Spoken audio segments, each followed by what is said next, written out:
But a new Intel employee, Ted Hoff, convinced Busicom to instead accept a general-purpose computer chip which, like all computers, could be reprogrammed for many different tasks like controlling a keyboard, a display, a printer, etc. Intel argued that since the chip could be reprogrammed for alternative purposes, the cost of developing it could be spread out over more users and hence would be less expensive to each user. The general purpose computer is adapted to each new purpose by writing a program which is a sequence of instructions stored in memory, which happened to be Intel's forte.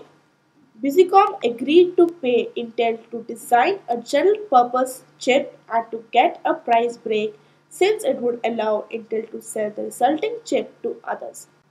But development of the chip took longer than expected and Busicom pulled out of the project. Intel knew it had a winner by that point and gladly refunded all of Busicom's investment just to gain sole rights to the device which they finished on their own. Thus became the Intel 4004 the first microprocessor. The 4004 consisted of 2300 transistors and was clocked at 108 kHz, that is 108,000 times per second. Compare this to the 42 million transistors at the 2 GHz clock rate, that is 2 billion times per second used in a Pentium 4. One of Intel's 4004 chips still functions aboard the Pioneer 10 spacecraft, which is now the man-made object farthest from Earth. Curiously, Busicom went bankrupt and never ended up using the groundbreaking microprocessor. Intel followed the 4004 with the 8008 and the 8080. Intel priced the 8080 microprocessor at $360 as an insult to IBM's famous 360 mainframe which cost millions of dollars.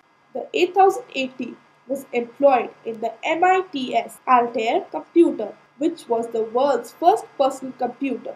It was personal, alright. You had to build it yourself from a kit of parts that arrived in the mail.